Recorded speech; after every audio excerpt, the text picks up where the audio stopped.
Hello दोस्तों, welcome to triple R story Khushi 2.0।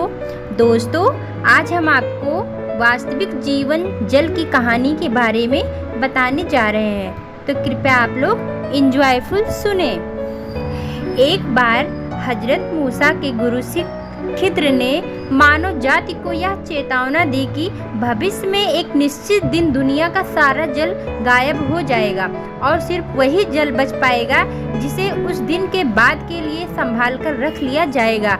गायब हुआ जल फिर ऐसे जल में बदल जाएगा कि जिसे पीने पर लोग पागल हो जाएंगे। सिर्फ एक आदमी को छोड़कर किसी ने भी खिद्र की चेतावनी पर ध्यान नहीं दिया।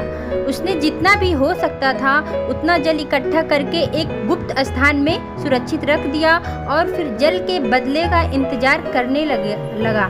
एक दिन पर सारी जलधाराएं थम गई, कुएं सूख गए और जिस आदमी ने जल को जमा करके रख लिया था वह उस सुरक्षित स्थान को पर गया और उसने छककर अपना शुद्ध जल पिया। उस स्थान से जब उसने चोरी छिपे बाहर झांक कर देखा तो पाया कि समस्त जलधाराएं फिर से शुरू हो गई थी और कुओं में जल भर आया था। तब वह दूसरे मनुष्यों के स्वभाव बदल चुके जल को पीने के बाद वे सभी पहले के विपरीत सोचने और बोलने लगे थे और उन्हें अतीत का कुछ भी याद नहीं रह गया था।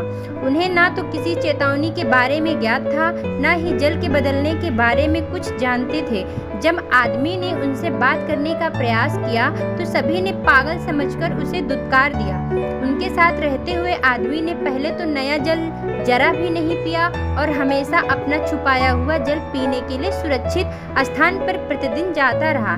लेकिन एक दिन उसने बेवश होकर नया जल पीने का निश्चय कर लिया, क्योंकि वो अकेलेपन और दूसरों के विपरीत व्यवहार करने और सोचने से फिर वह अपने बचाव रखे शुद्ध जल के बारे में सब कुछ भूल गया और सभी लोग उसे पागलपन से ठीक हो चुके आदमी के रूप में देखने लगे।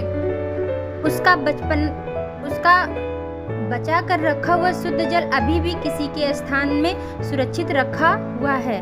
तो दोस्तों, आप बताइए वो जल कहाँ पे रखा होगा। धन्यवाद दोस्तों।